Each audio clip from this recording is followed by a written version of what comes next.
اعوذ باللہ من الشیطان الرجیم وَإِذَا جَاءَهُمْ أَمْرٌ مِّنَ الْأَمْنِ أَوِ الْخَوْفِ أَذَاعُوا بِهِ وَلَوْ رَدُّوهُ إِلَى الرَّسُولِ وَإِلَى أُولِي الْأَمْرِ مِنْهُمْ لَعَلِمَهُ الَّذِينَ يَسْتَنبِطُونَهُ مِنْهُمْ وَلَوْلَا فَضْلُ اللَّهِ عَلَيْكُمْ وَرَحْمَتُهُ لَاتَّبَعْتُمُ الشَّيْطَانَ إِلَّا قَلِيلًا۔ اور جب ان کے پاس امن یا خوف کی کوئی خبر پہنچتی ہے تو اسے مشہور کر دیتی ہیں، حالانکہ اگر اس کو پیغمبر اور اپنے ذمہ داروں کے پاس پہنچاتے تو تحقیق کرنے والے اس کی تحقیق کر لیتے، اور اگر تم پر اللہ کا فضل اور اس کی مہربانی نہ ہوتی تو چند آدمیوں کے سوا تم سب شیطان کے پیرو ہو جاتے۔ اعوذ باللہ من الشیطان الرجیم، بسم اللہ الرحمن الرحیم۔ یا ایہا الذین آمنوا استجیبوا للہ وللرسول اذا دعاکم لما یحییکم واعلموا ان اللہ یحول بین المرء وقلبہ وانہ الیہ تحشرون۔ واتقوا فتنة لا تصيبن الذين ظلموا منكم خاصة واعلموا أن الله شديد العقاب۔ واتقوا فتنة لا تصيبن الذين ظلموا منكم خاصة واعلموا أن الله شديد العقاب۔ بسم الله الرحمن الرحيم۔ واعلموا أنما الحياة الدنيا لعب ولهو وزينة وتفاخر بينكم۔ بسم الله الرحمن الرحيم۔ والسماء بنيناها بأيد وإنا لموسعون۔ والأرض فرشناها فنعم الماهدون۔ ومن كل شيء خلقنا زوجين لعلكم تذكرون۔ ففروا إلى الله إني لكم منه نذير مبين۔ ولا تجعلوا مع الله إلها آخر إني لكم منه نذير مبين۔ كذلك ما أتى الذين من قبلهم من رسول إلا قالوا ساحر أو مجنون أتواصوا به بل هم قوم طاغون۔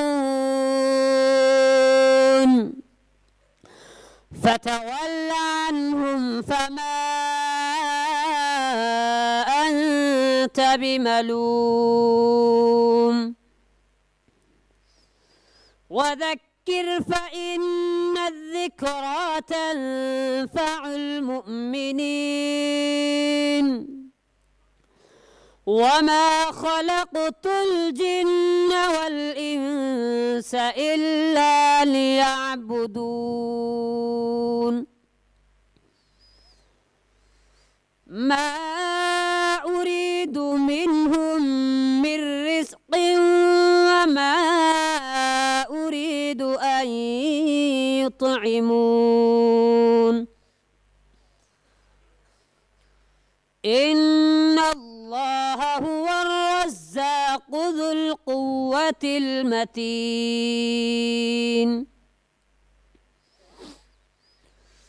فإن للذين ظلموا ذنوبا مثل ذنوب أصحابهم فلا يستعجلون فويل للذين كفروا من يومهم الذي يوعدون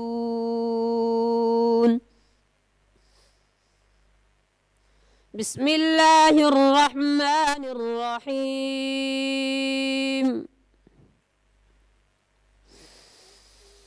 إن في خلق السماوات والأرض واختلاف الليل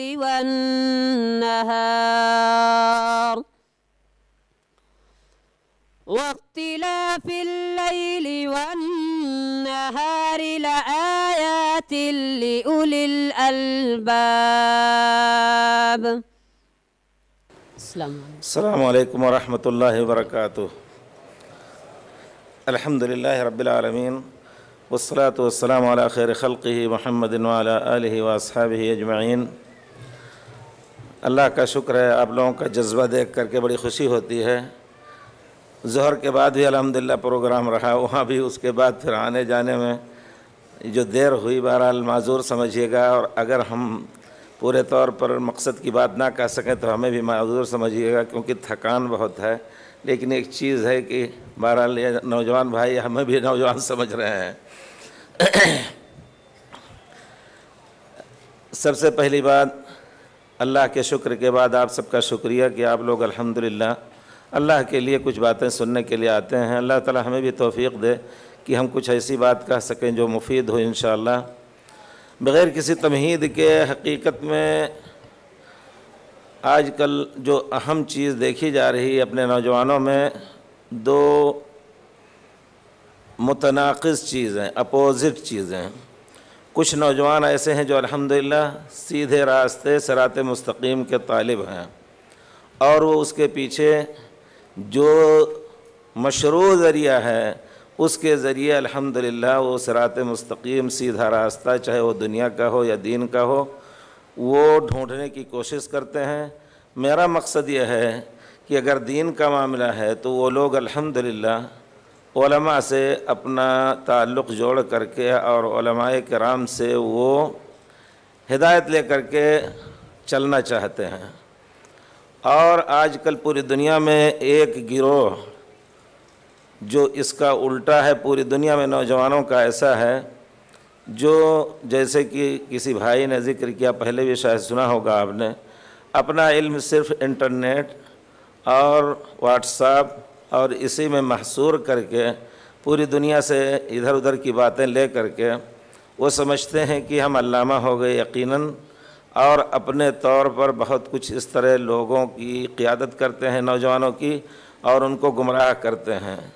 ہم سے بہت سے لڑکوں نے یہاں سے پوچھا، یہاں سے کہا کہ کوئی صاحب ہیں، ایک مزمل صاحب کو یہ نام لینا نہ چاہتا ہوں کیونکہ وہ اگر ان کو شرم ہے یہ تو ایسی باتیں نہ کہیں، کیونکہ یہ بے شرمی کی باتیں ہیں. جو دین کا علم نہیں رکھتے اور وہ علماء پر اٹیک کرتے ہیں، کہتے ہیں، باتیں پھیلاتے ہیں. شیخ انیس الرحمن جو الحمدللہ کتنے اساتذہ کے استاد ہیں، ان کو کہتے ہیں کہ وہ علم لینے کے قابل نہیں ہیں. اور یہاں نہیں صرف، اور یہ ظاہر اتنا تیزی سے پھیل رہا ہے، یا یہ کہ مقلد ہیں بیچارے. ایک شخص کے جو برطانیہ میں رہتا ہے، جو صرف جس کا مطمح علم یا منزل علم صرف اتنا ہے کہ وہ ایک ثانوی اسکول کا سائنس کا استاد ہے. ادھر ادھر سے پڑھ لیا. اور مشکل یہ ہے کہ کچھ مشائخ ایسے ہیں جن کو کوئی نہیں پوچھتا ہے تو ان سے لے کر کے ٹیلی فون سے لیکچر وغیرہ کرا کر کے اپنا بھاؤ بڑھاتے ہیں. یہ چیز میں ایک حقیقت بتا رہا ہوں بڑے تجربے کے ساتھ. تو وہ حکم لگاتے پھرتے ہیں کہ فلاں شخص سے فلاں عالم. اول تو کہتے ہیں ہندوستان میں کوئی عالم ہے ہی نہیں، یہ بات واضح طور پر کہی گئی. اور کبھی کبھی نام لے کر کے کہتے ہیں کہ شیخ ظفر جو دبئی میں رہتے ہیں وہ اس لائق نہیں کہ ان سے علم لیا جائے. ہندوستان میں کوئی عالم نہیں ہے، نام لے کر کے آر کے نور محمد اور شیخ انیس الرحمن کا نام لیا جا رہا ہے.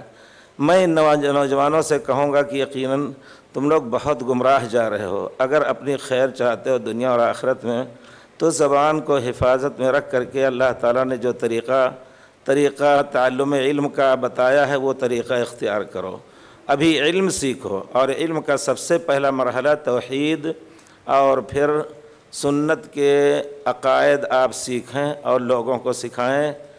اور یہ جان لیں کہ کون صحیح عقیدے پر ہے. صرف اس طرح کہہ لینا کہ فلاں عقیدے میں ویک ہے. مجھ سے خود پوچھا شیخ انیس الرحمن عقیدے میں ویک ہیں، لوگ کہتے ہیں کیا ہم ان سے علم لے سکتے ہیں؟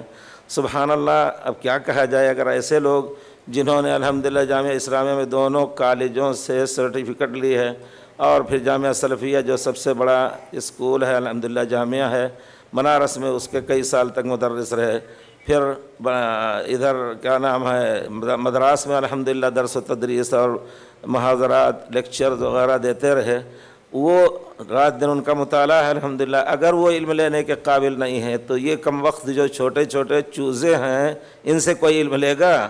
ان کو شرم کرنی چاہیے. اس بات میں کھل کر کے یہ بات کہوں گا کیونکہ میں ایک خان کا بچہ ہوں. مجھے ایسے موقع پر غصہ آیا ہے. تو اگرچہ پڑھ لکھ کے عالم ہو گیا ہوں الحمدللہ، لیکن میں وہ انداز اختیار کرنا چاہتا ہوں کہ ان کو شرم آئے. اگر نہیں شرم آ رہے تو ہم بد دعا کریں گے اللہ تعالیٰ سے کہ ایسے لوگوں سے اللہ تعالیٰ امت کو پناہ دے اور پھر ان کو اٹھا لے تاکہ لوگوں کو آرام مل جائے. کیونکہ حدیث شریف میں اللہ تعالیٰ فرماتے ہیں جب کوئی مرتا ہے تو یا تو مستریح، پیارے رسول فرماتے ہیں یا مستریح ہوتا ہے یا مستراح منہ. مستریح کا معنی انسان دنیا میں زندگی بھر تھکتا رہتا ہے اللہ کی اطاعت میں، روزی حلال کمانے میں، اور جب دنیا سے جانے لگا تو آرام ہو گیا اس کو، کیونکہ انشاءاللہ قبر میں آرام سے رہے گا، اللہ کے ہاں بھی اس کو آرام ملے گا. تو وہ مستریح ہوا. مستراح من ہو جو لوگوں کو ستاتے رہتے ہیں اور اپنی زبان سے وہ ڈستے رہتے ہیں لوگوں کو.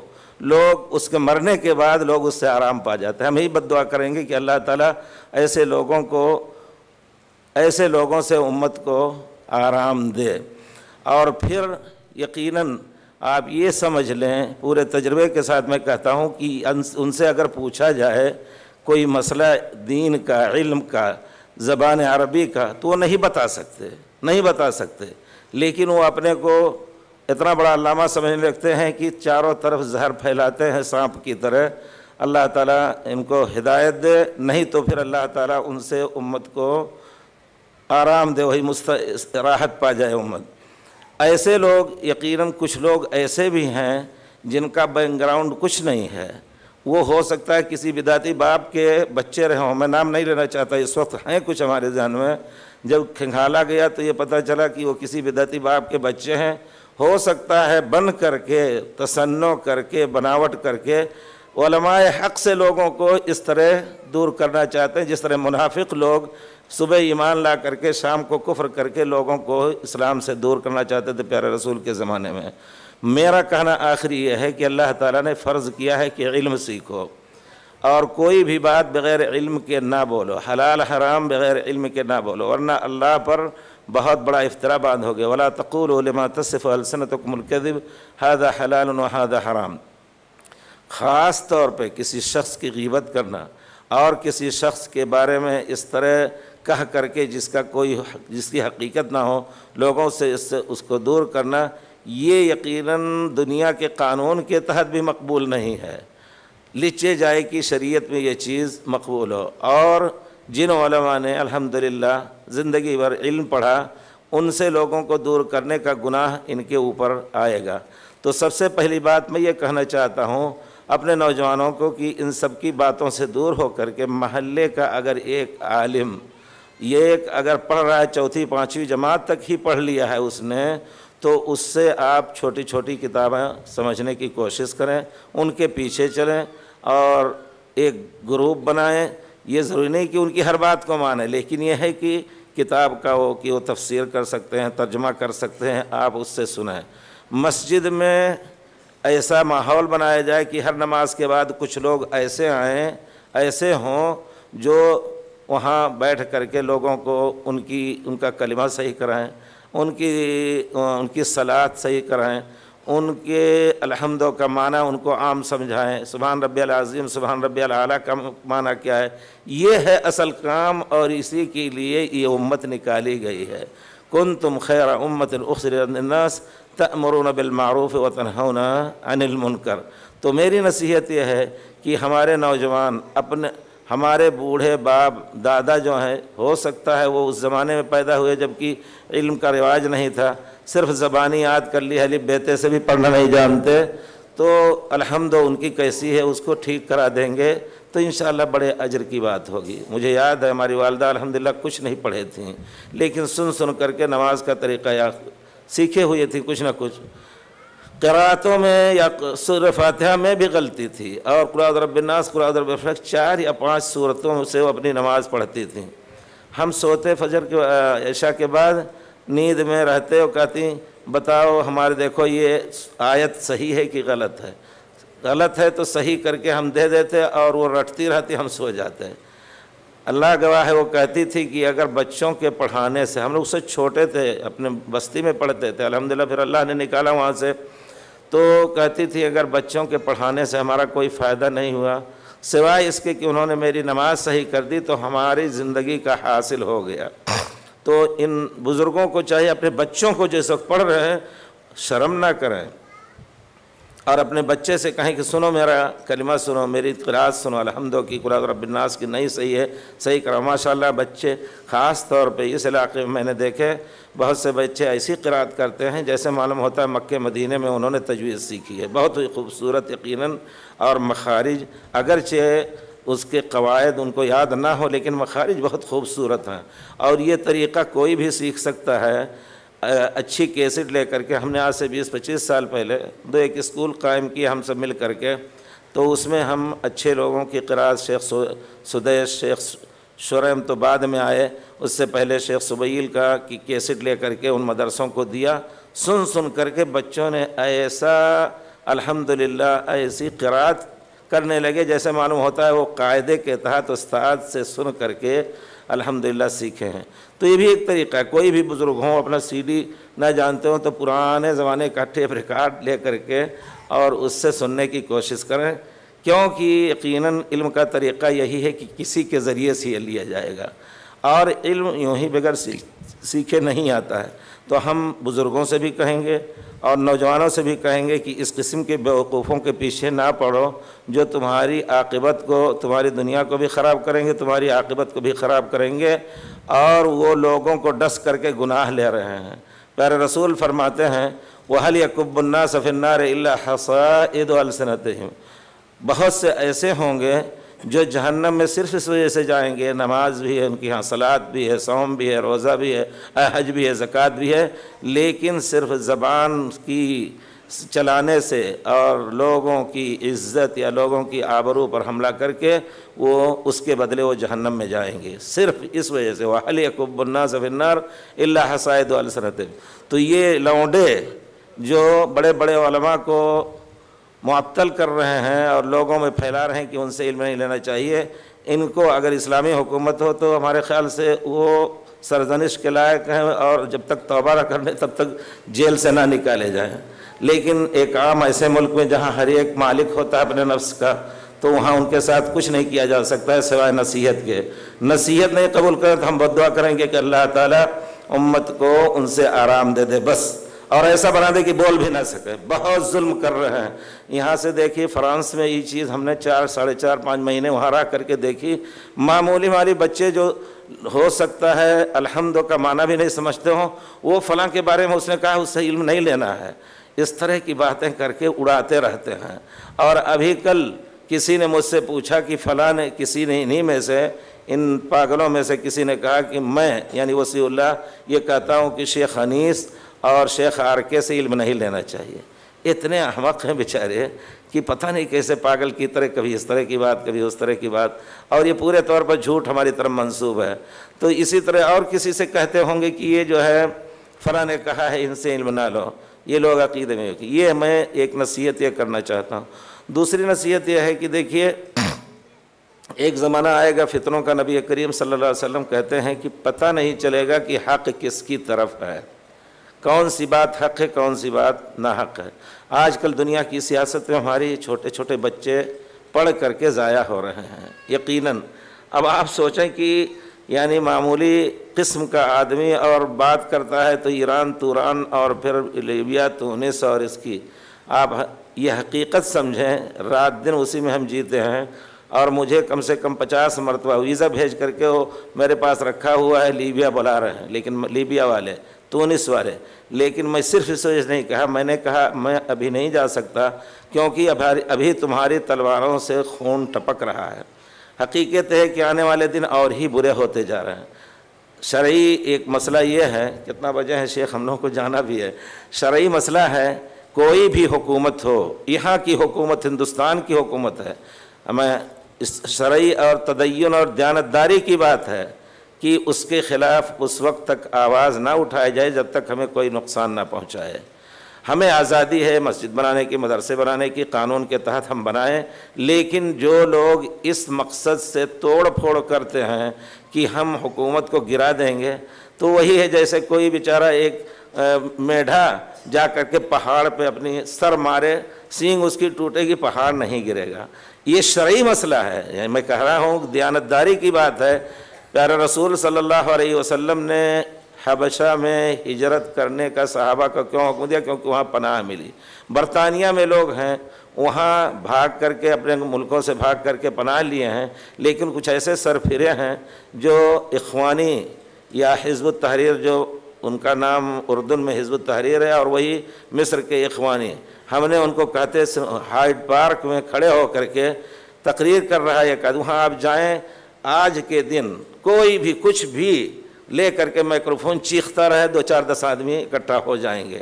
تو وہاں کہتا ہے کہ ہمارے اوپر ضروری ہے کہ اس ملک میں جہاد کریں اور ملکہ برطانیہ کو ہم برقع پہنائیں، ایسے کہہ رہا ہے۔ سبحان اللہ، یہ بیوقوف کیا سوچ رہے ہیں یہ لوگ؟ جس حکومت نے پناہ دیا، کھا پی رہے ہو، اپنے ملک سے تو بھگائے گئے ہو، بھاگ کر کے بزدلی سے ادھر چلے آئے۔ اگر شیر تھے تو ہی لڑنا چاہیے تھا تم کو، اپنے ملک سے بھاگ کر کے آئے، اور یہاں جس حکومت نے پناہ دیا اگر وہ بھوکے مر رہے ہیں تو حکومت ان کو کھانا بھی دے گی۔ اس کے باوجود یہ خیانت ہے یقیناً۔ کسی بھی ملک میں، آپ انڈیا میں ہیں، اس قسم کا فکر بالکل ذہن میں نہ لائیں، توڑ پھوڑ یا ایسی تنظیم کے ساتھ شرکت۔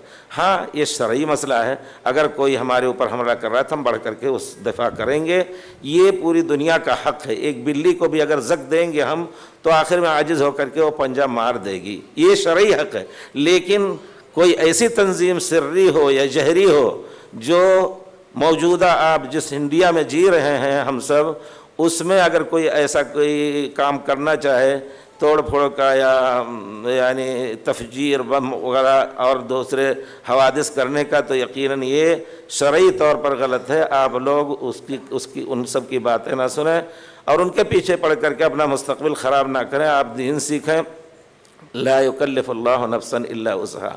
آپ کے اوپر علم دین کا سیکھنا فرض ہے، اور وہ کام جو چند یعنی پاگل لوگ جو آپ کو بلائیں جس کی طرف کرنے جو کام کرنے کے لیے، اس کا مکلف اللہ نے ہرگز نہیں، بلکہ جائز بھی نہیں کہا ہے۔ اس وجہ سے ہم سب اس سے دور رہیں۔ آپ دیکھیں عرب ممالک کے حالات، اب لیبیا کے اندر جو حالت ہے کہ چلتے پھرتے گاڑی روک کر کے اور لڑکیوں کو اٹھا لے جاتے ہیں، بندوق سے مار دیا۔ ایک آدمی اللہ گواہ اس نے فتویٰ پوچھا، کہا میرے پاس ہتھیار ہیں، ہتھیار لے کے حفاظت کے لیے چلتا ہوں، میرے سامنے کی گاڑی سے لڑکی کو اٹھا کے چھین کے اس کے باپ کے گود سے لے کے چلے گئے، چھوٹی بچی 12-13 سال کی، اور میں ڈر گیا کہ میں ماروں اس کو تو گناہگار نہ ہوں۔ میں نے کہا تمہاری غیرت کہاں چلی گئی؟ تم کو تو بڑھ کر کے اس کو مار کر کے اور قوم کی بچی کو بچانا چاہیے. ایسے میں تو یہ حالت اس وقت ہے. رو رہے ہیں سب, کہتے ہیں قذافی بہت اچھا تھا. تونس کے بچے جو ہیں, ہم دنیا میں ایسے سنٹر میں رہتے ہیں جہاں ہر جگہ کے آدمی ملتے ہیں, آتے ہیں. اب وہاں سے فون وغیرہ پہلے بھی چلتا رہتا ہے. یقیناً تونس کے حالات بہت برے, لیبیا کے حالات بہت برے, اور پھر مصر کے حالات میں تو بہرحال ہمارے کچھ جبہ اور دستار والے بھی ملوث ایسے ہیں کہ سعودی حکومت جو ہر شخص کی مدد کرتی ہے, جہاں بھی ڈوبے کوئی, جہاں بھی ابھرے اس کی مدد کرتی ہے. اس مدد کو انہوں نے یہ تعبیر دی کہ اس نے حکومت اسلامیہ کو یا جمہوریہ اسلامیہ کو الٹ کر کے اور دوسری حکومت لا کر کے. بہرحال جو کچھ ہے اللہ تعالیٰ کہتا ہے کہ دیکھو کوئی بات بغیر تحقیق کے نہ کہو. ان جاءکم فاسق بنبأ فتبینوا, اگر کوئی فاسق آئے کوئی خبر لے کر کے تو اس کی تصدیق کر لو. اور جو لوگ سعودیہ کی مخالفت کر رہے ہیں اس موضوع میں ہم پورے طور پر مطالعہ رکھتے ہیں. کوئی کہہ سکتا ہے کہ تم وہاں جیتے ہو, وہاں کا پیسہ کھاتے ہو, اس وجہ سے بات کر رہے ہو. نہیں, اللہ کا شکر ہے اس سعودیہ کی مدد ہمارے باپ دادا نے بھی کی ہے, جبکہ یہیں کے لوگ ملکہ برطانیہ کو تار دیے تھے کہ شاہ عبدالعزیز ایک آدمی آیا ہوا ہے وہابی, حجاز کو اس سے پاک کر کے ہم مسلمانوں کی نیابت کر کے حجاز کی حکومت اس سے چھینی ہے. اب آپ سوچئے یہی کے لوگ, انہیں کے آل اولاد آج کل جو سلمان ندوی ہوں یا کوئی بھی ہوں, وہ اس طرح کی آج کل زہر پھیلا رہے ہیں.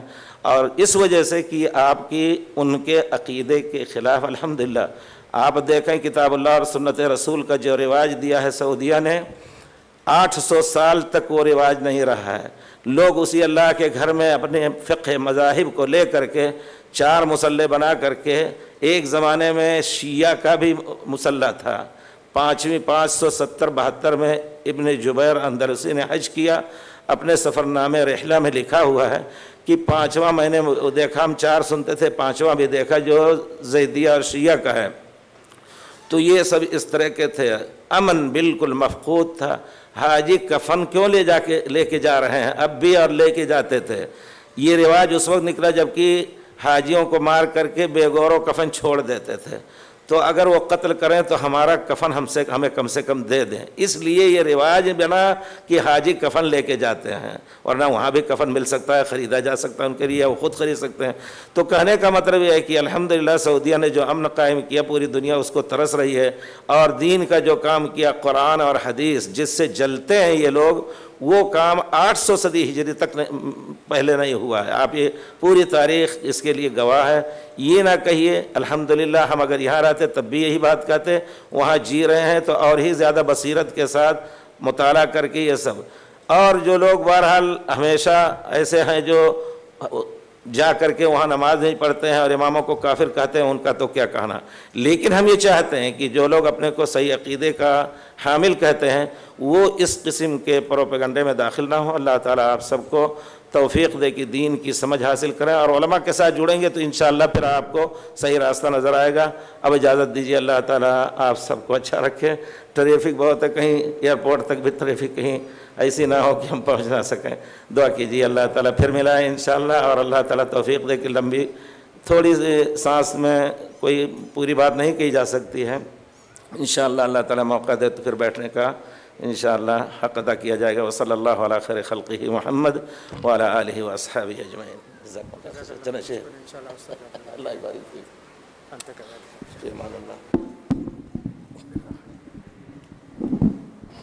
جزاکم اللہ خیر الجزا.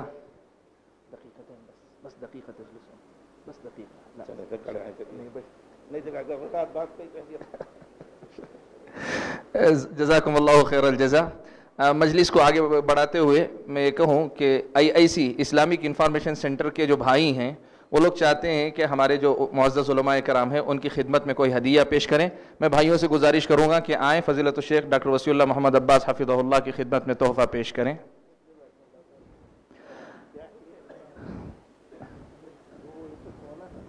پہنیں گے ہم مردوں کے لیے پہننا چاہتے ہیں. اچھا شکریہ. گولڈ کا چھوٹا سا بسکٹ ہے, گولڈ بسکٹ یعنی سونے کا بسکٹ دیا گیا. فضیلت الشیخ انیس الرحمن صاحب آدمی عمری مدنی حفظہ اللہ کی خدمت میں بھی ہیں. نہیں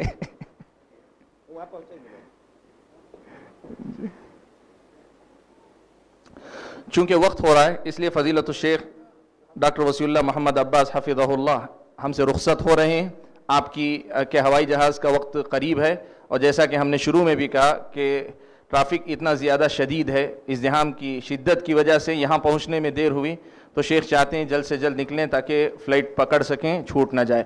میں فضیلت الشیخ ڈاکٹر محمد عباس حفظہ اللہ کا دونوں اداروں کی طرف سے، کلیت الحدیث اور سینٹر فار اسلامک اسٹڈیز، دونوں اداروں کی طرف سے شکریہ ادا کرتا ہوں. جزاکم اللہ خیر الجزا. ادا کرتا ہوں الحمدللہ کہ آپ لوگوں سے ملنے کا موقع ملا. آپ لوگوں نے بڑے غور سے سنا، لیکن میری طرف سے تقصیر ہو رہی ہے، معاف کیجئے گا. السلام علیکم. انشاءاللہ پھر سے